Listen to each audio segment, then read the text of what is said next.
Hi guys, இன்னைக்கு நம்ம சேனலில் என்ன பார்க்க போகிறோம் அப்படின்னா நிஞ்சா கமோங்கிற ஒரு த்ரில்லர் அனிமி சீரிஸோட சீசன் 1 எபிசோட் 7 தான் பார்க்க போகிறோம். ஸோ லாஸ்ட் எபிசோடில் அந்த FBI பொண்ணு அவளோட ஃப்ளாஷ்பேக் ஸ்டோரிலாம் சொல்லிட்டு அவள் குட் பாய் சொல்லிட்டு இறந்து போகிற மாதிரி காமிச்சிருப்பாங்க. அங்கேருந்து கட் பண்ணி நம்ம ஹீரோ வந்து என்ட்ரி, அதாவது அந்த ஹார்மர்லாம் போட்டுட்டு என்ட்ரி கொடுத்துருப்பாரு. அதுக்கப்புறம் என்ன நடந்துச்சுங்கிறத பற்றி தான் இந்த எபிசோடில் நம்ம பார்க்க போகிறோம். வாங்க நம்ம வீடியோக்குள்ளே போயிடலாம்.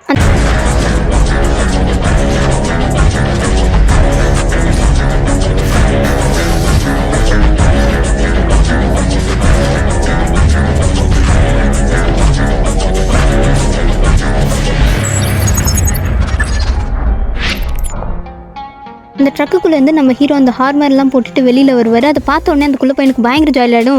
வா சண்டை போடலாம், இதுக்காக தான் நான் வெயிட் பண்ணிட்டு இருப்பேன்னு சொல்லுவான். இன்னொரு சைடு அந்த FBI ஏஜென்ட் பொண்ணை காட்டுறாங்க. ஆக்சுவலி அவள் செத்து இருக்க மாட்டா, அவள் வந்து அன்கான்ஷியஸ் ஆகி அவளோட அந்த ஹார்மர்லாம் பிரேக் ஆகிருக்கும். மற்றபடி அவள் சேஃபாக தான் இருப்பாள். இப்போ நம்ம ஹீரோவும் அந்த குள்ள பையனும் மாறி மாறி சண்டை போட்டுக்கிறதுக்காக ரெடி ஆகிட்டாங்க. அவங்களோட மெட்டல் ஹார்மர்ஸை போட்டுக்கிட்டு அவங்களுக்குள்ள சண்டை ஸ்டார்ட் ஆயிடுச்சு. எடுத்த உடனே ஹீரோ ஒரு அடி வைக்கிறாரு.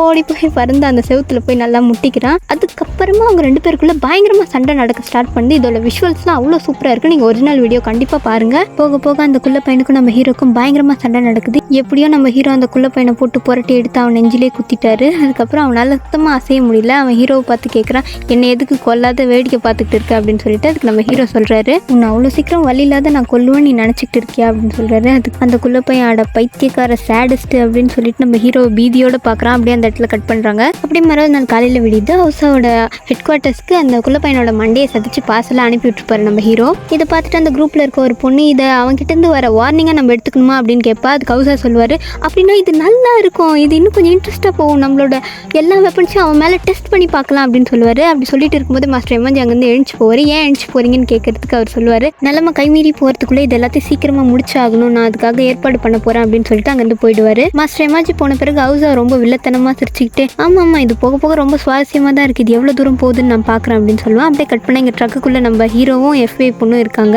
அவங்க ரெண்டு பேருக்குள்ளேயும் ஒரு குட்டி கான்வர்சேஷன் போயிட்டு இருக்கு. அவங்க என்ன பேசிக்கிட்டு இருக்காங்கன்னு பார்த்தா நம்ம இப்போதைக்கு அவங்கள வார்ன் பண்ணியிருக்கோம். ஸோ அவங்க நம்மளை எதுவும் பண்ண மாட்டாங்க, ஆனால் இதே மாதிரி இருந்துட மாட்டாங்க, கண்டிப்பாக நமக்கு பெரிய அப்போடு தான் வருவாங்க அப்படின்னு அந்த FBI பொண்ணு சொல்கிறா. அப்படியே கட் பண்ணால் இந்த சைடு ரீப்பர் கிட்ட மாஸ்டர் எம்ஜி பேசிக்கிட்டு இருப்பாரு. என்ன பேசுகிறாருன்னு பார்த்தா முன்னாடி இருந்த நிஞ்சா ஆர்கனைசேஷனை பற்றி ரீப்பரை கொஞ்சம் ட்ரிகர் பண்ணுற மாதிரி பேசுகிறாரு. அதாவது ஓல்டு மெமரிஸ் எல்லாத்தையும் கிளறி விடுறாரு. அப்போ ரீப்பர்ஸ்க்கு அந்த மெமரிஸ் எல்லாமே கொஞ்சம் எமோஷனல் ஆகிற மாதிரி இருக்கும். அந்த டைமில் ரீப்பரை வந்து ட்விஸ்ட் பண்ணுறாரு. ஒரு நிஞ்சாவுக்கு வந்து எமோஷன்ஸ்லாம் இருக்கக்கூடாது, அது வந்து அவனை பலவீனமானவனை ஆக்கிடும் அப்படின்லாம் ட்விஸ்ட் பண்ணுறாரு. அந்த எமோஷன்ஸ் எல்லாம் நீ மறந்தே ஆகணும் அப்படின்னு சொல்கிறாரு. ரீப்பரும் மண்டிட்டு நீங்கள் என்ன சொன்னாலும் நான் செய்கிறேன் அப்படின்னு சொல்லுவார். இதுதான் சரியான நேரம்னு சொல்லிட்டு மாஸ்டர் எம்ஜி வந்து ரீப்பர் மேலே கை வச்சு உன்னோட எமோஷன் எல்லாத்தையும் அவனோட சேர்த்து கொண்டுடு அப்படின்னு சொல்கிறாரு. அப்படியே கட் பண்ணால் இன்னொரு சைடு நம்ம ஹீரோவும் அந்த FBI பொண்ணும் பேசிக்கிட்டு இருக்காங்க. அவங்க என்ன பேசுகிறாங்கன்னு பார்த்தா ஹீரோ வந்து FBI பொண்ணுக்கிட்ட கேட்குறாரு, உனக்கு எப்படி என்னோட ஒய்ஃபை தெரியும், உனக்கு அவங்களுக்கு என்ன ரிலேஷன் அப்படின்னு சொல்லிட்டு. அதுக்கு அந்த FBI பொண்ணு சொல்கிறா, அவங்க என்னோட சேவியர் அப்படின்னு சொல்லிட்டு அவளோட ஃப்ளாஷ்பேக்கை காட்டுறாங்க. அதில் இந்த FBI பொண்ணு அவளுக்கு கொடுத்த மிஷனை முடிச்சுட்டு அங்கேருந்து கிளம்பி வெளியில் போகிறா, எந்த ஒரு தடையும் விடாத. அந்த டைமில் பார்த்து யாரோ அவள் பின்னாடி இருந்து ஒரு கத்தியை வச்சு அவளை மிரட்டுறாங்க. நீ வந்து யார், ஷினோபி தானே அப்படின்னு சொல்லிட்டு.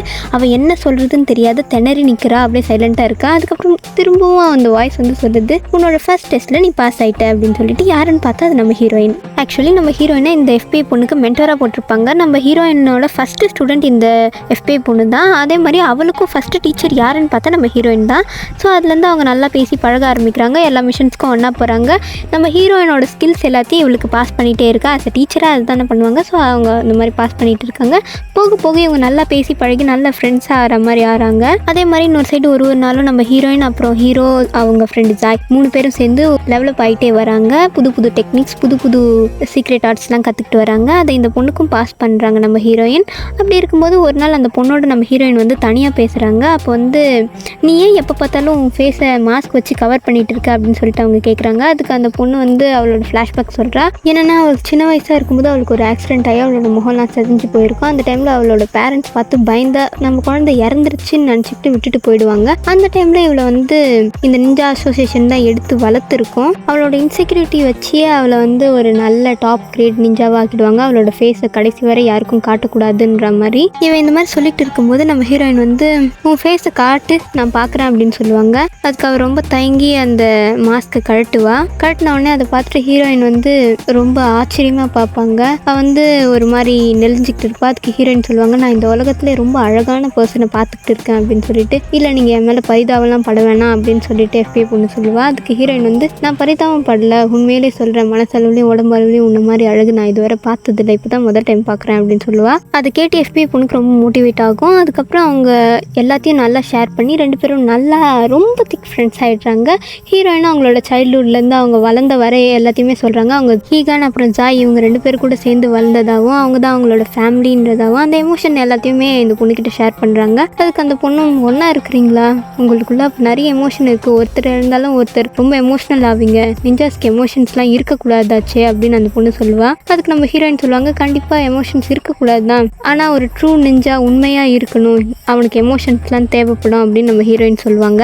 இதே மாதிரி 2 பேரும் நல்லா மனசை விட்டு பேசி நல்லா திக் ஃப்ரெண்ட்ஸ் ஆகிடுறாங்க. அதுக்கப்புறம் ஒரு நாள் ஹீரோயின் வந்து அந்த பொண்ணுக்கிட்ட சொல்கிறாங்க நான் உனக்கு இப்போது என்னோட சீக்ரெட் நிஞ்சா ஆர்ட் டெக்னிக்கை சொல்லித்தர போகிறேன் அப்படின்னா. அதுக்கு அந்த பொண்ணு வேணாம் அப்படின்னு சொல்லுவாள். அதுக்கு ஹீரோயின் சொல்லுவாங்க எப்படி இருந்தாலும் இந்த கோட் பிரேக் தான் பண்ண போகிறேன், அதுக்கு முன்னாடி உனக்கு இதை சொல்லி கொடுத்துட்டு நான் இங்கேருந்து போகிறேன் அப்படின்னு சொல்லுவாங்க. அவங்களும் ஓகேன்னு சொல்லிட்டு அந்த நிஞ்சா டெக்னிக்கை கற்றுக்குறேன்னு சொல்லிவிடுவாங்க.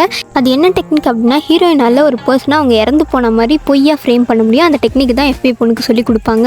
அப்படியே கட் பண்ணால் இன்னொரு சைடு மாஸ்டர் எமாஜி வந்து ஹவுஸா டெக்னாலஜி குரூப்போட சேர்ந்து அவங்க கொடுக்குற அந்த வெப்பன்ஸ் எல்லாத்தையும் கொண்டு வந்து நம்ம நிஞ்சா சோல்ஜர்ஸ் மேலே டெஸ்ட் பண்ணுறது, அதுக்கப்புறம் அதை வந்து அவங்களோட ட்ரைனிங்கில் ஒரு பார்ட்டாக கொண்டு வரது, இதெல்லாம் பண்ணிட்டு இருக்காரு. ஆனால் இதெல்லாம் வந்து நம்ம பழைய நிஞ்சாஸ்க்கு சுத்தமாக பிடிக்கல, இருந்தாலும் அவங்க வந்து பண்ணிட்டு இருக்காங்க ஏன்னா மாஸ்டர் எமாஜி சொல்லிட்டாருன்றதுக்காக. ஸோ அவர் வந்து அதே அட்வான்டேஜாக எடுத்துக்கிட்டு இதெல்லாம் ஃபோர்ஸ்ஃபுல்லாக அவங்கள பண்ண சொல்லி திணிச்சிக்கிட்டு இருக்காரு. அப்புறம் இன்னொரு சைடு அங்கே நடக்கிறது எல்லாத்தையும் எஃபிஐ பொண்ணு வந்து நம்ம ஹீரோயின் கிட்ட ஒன்று ஒன்றா ஒப்பிச்சுக்கிட்டு இருப்பா. நம்ம ஹீரோயின் அது எல்லாத்தையும் காதில் வாங்க தான் அவங்க ஒரு விஷயம் சொல்கிறேன் அப்படின்னு சொல்லிட்டு சொல்லுவாங்க. அதாவது அவங்க ப்ரெக்னெண்ட்டாக இருக்கிறேன்னு அப்படின்னு சொல்லுவாங்க. அதை கேட்டோடனே எஃபிஐ பொண்ணுக்கு பயங்கர ஷாக் ஆகிடும். என்ன சொல்கிறீங்க அப்படின்னு சொல்லிட்டு. அதுக்கு நம்ம ஹீரோயின் சொல்கிறா ஆமாம் நான் கூட பிரேக் பண்ணிட்டேன், கூடிய சீக்கிரம் இங்கேருந்து தப்பிச்சு போயிடுவேன் அப்படின்னு சொல்கிறாங்க. சொல்லிட்டு அங்கேருந்து போயிடுறாங்க. இதே விஷயத்த நம்ம ஹீரோ கிட்ட ஹீரோயின் வந்து சொல்கிறாங்க. அது கேட்டதும் ஹீரோக்கு வந்து ஒரு சைடு ஹாப்பியாக இருக்குது, இன்னொரு சைடு பயங்கர சேடாகிறாரு. ஏன்னா இதை வச்சு நான் என்ன பண்ண போகிறேன்னு தெரியல, நிஞ்சாவை தவிர எனக்கு வேறு எதுவும் தெரியாது லைஃப்பில், நான் எப்படி இதை ஹேண்டில் பண்ண போகிறேன்னு தெரியல அப்படின்னு ஒரு மாதிரி பலன்னு பேசுவார். அதுக்கு நம்ம ஹீரோயின் வந்து ஹீரோவை நிலைமை எப்படி இருந்தாலும் நான் உங்க கூட தான் இருக்க போகிறேன் அப்படின்னு சொல்கிறாங்க. அப்படியே இந்த இடத்துல கட் பண்ண இன்னொரு சைடு மாஸ்டர் எமாஜி வந்து ஓவர் நைட்டில் நிஞ்சா சோல்ஜர்ஸ் எல்லாரையும் அவரோட கண்ட்ரோலில் எடுத்துக்கிறதுக்காக வராரு. அந்த டைமில் வந்து இந்த பழைய நிஞ்சாஸ்லாம் வந்து இல்லை முடியாதுன்னு சொல்லிட்டு அவங்க சைடு எதிர்ப்பு தெரிவிக்கிறாங்க. மாஸ்டர் எமாஜி எதிர்க்கிறவங்க எல்லாரையுமே வெட்டி கொண்டுட்டு இனி யாருக்காவது இதில் எதிர்ப்பு இருந்துச்சுன்னா கண்டிப்பாக அவங்க சாகிறதுக்கு தகுதியானவங்க அப்படின்னு சொல்லிடுறாரு. சில பேர் வேறு வழி இல்லாத பயந்து அதை ஒத்துக்கிறாங்க. சில பேர் அங்கேருந்து அந்த நைட்டே தப்பிச்சு போயிடுறாங்க. இன்னும் சில பேர் அவங்க கூடயே இருந்து அவரை முடிக்கணுன்ற வெறியில் இருக்காங்க. அந்த டைமில் நம்ம ஹீரோயினும் அவங்களோட ஐடென்டிட்டி எல்லாத்தையும் சேஞ்ச் பண்ணிவிட்டு அங்கேருந்து தப்பிக்க போகிறேன் அப்படின்னு ஒருத்தர்கிட்ட இன்ஃபர்மேஷன் சொல்லிவிட்டு அவருக்கும் தப்பிக்கிறதுக்கான டூல்ஸை கொடுத்துட்டு நீங்களும் இங்கேருந்து தப்பிச்சிருங்கன்னு சொல்லிட்டு அங்கேருந்து போயிடுறாங்க. அவர் வந்து பார்த்து கேர்ஃபுல்லாக இருன்னு சொல்கிறாரு. நம்ம ஹீரோயின் பேசி முடிச்சுட்டு போகும்போது எதிரில் இந்த எஃபிஐ பொண்ணு வந்து நிற்கிறா, நான் அவங்கள போக விட போகிறதில்லை, என்னை உங்களை கொல்ல சொல்லி ஆர்டர் போட்டு அனுப்பிச்சி வச்சுருக்காங்க அப்படின்னு சொல்கிறா. ஹீரோயின் எனக்கு தெரியும், கண்டிப்பாக அவங்க இதை பண்ணுவாங்கன்னு முன்னாடியே எனக்கு தெரியும் அப்படின்னு சொல்லிட்டு சண்டைக்கு ரெடி ஆகிறாங்க. 2 பேரும் மாறி பயங்கரமாக சண்டை போட்டுக்கிறாங்க. சண்டை போடும்போது அந்த எஃபிஐ பொண்ணு சொல்கிறா என்னோட அப்பா அம்மாவோட முகத்தை ஞாபகப்படுத்திக்கும் போது உங்கள் முகம் தான் எனக்கு ஞாபகம் வருது, எனக்கு இருக்க ஒரே சொன்னால் அது நீங்கள் மட்டும்தான், நான் உங்களை இழக்க விரும்பல, தயவு செஞ்சு இங்கேருந்து தப்பிச்சு போயிடுங்கன்னு சொல்லிட்டு சண்டை போட்டுக்கிட்டு இருக்கும்போது ஹீரோயின் தோத்துடுறாங்க.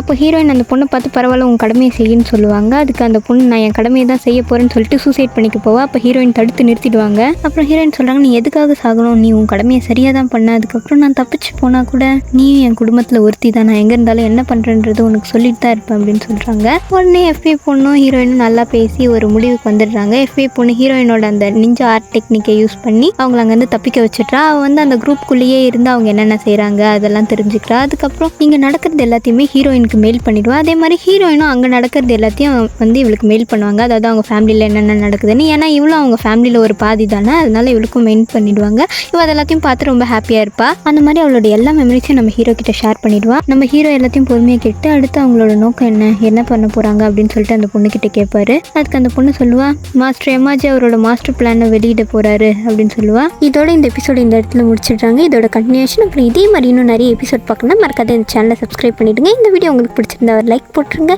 அப்புறம் இதே மாதிரி வீடியோஸ் உங்கள் ஃப்ரெண்ட்ஸ் அண்ட் ஃபேமிலிஸ் பார்ப்பாங்க அப்படின்னா உங்களுக்கு மறக்காத ஷேர் பண்ணி விட்டுருங்க. தேங்க்யூ.